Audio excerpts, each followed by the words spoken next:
আসসালামু আলাইকুম। এখানে আমি যে পেঁপে কুচি আর কুমড় কুচি করে রাখছি, আর পেঁয়াজ কুচি করে, মরিচ ফালি করে রেখেছি, এগুলো রসুন কুচি করে রেখেছি। এই ভাজিটা করব। আর তোমাদের মাঝে আজকে একটা গল্প বলবো। ইউটিউব ভাই বোন বন্ধুরা, আমার গল্পটা শোনো মন দিয়ে, না টেনে ভিডিওটা সম্পূর্ণ।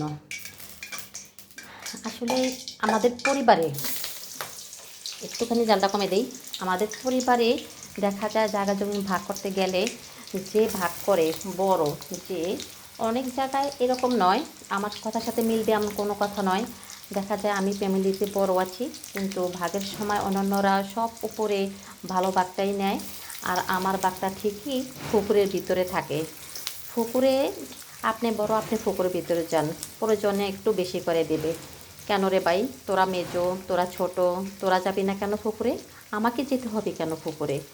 যাই হোক, আমার সাহেব তো খুব সরল মনের মানুষ।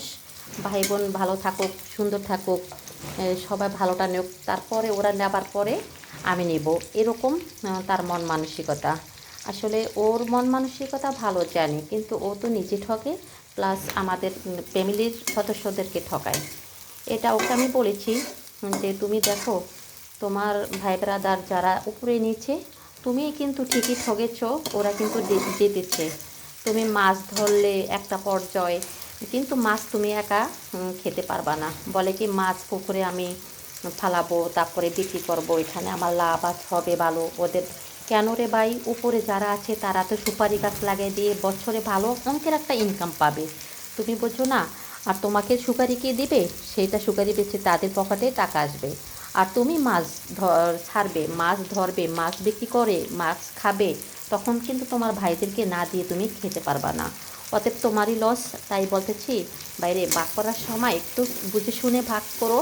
কারণ আমরা যারা সাংসারিক অন্যান্য অংশীদার আছে, বোনেরা ভাইরা সবাই যেন সমান বন্টন করে সুবিধা অনুযায়ী পায়, সেরকম আমি বলতেছি তোমরা সবাই এরকম করে ভাগ করে নিও। আসলে কাউকে ঠগিয়ে কেউ জিতে যাবে, সেটা কিন্তু আল্লাহ পাক পছন্দ করে না।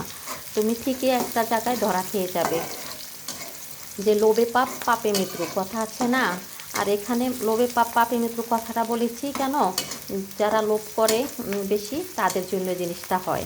আর যাদের লোভ কম থাকে, তাদের কিন্তু এই জিনিসটা হয় না।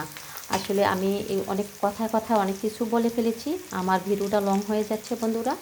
পরবর্তী ব্লগে আমি বাকি পর্ব বলবো। তোমরা সবাই ভালো থাকো, সুস্থ থাকো, এই কামনায় আল্লাহ হাফেজ। আর সরি, আল্লাহ হাফেজের পরে একটা কথা বলতেছি, যেটা হচ্ছে না বলে নয়, আমার ভিডিওটা যারা দেখেছো তারা তো কমেন্ট লাইক করবাই, ভালো আলহামদুলিল্লাহ। যারা এখনও দেখো নাই আর যারা দেখতেছো সাবস্ক্রাইব করো নাই, তারা অবশ্যই সাবস্ক্রাইব করে নেবা, এই আশায়। আল্লাহ হাফেজ।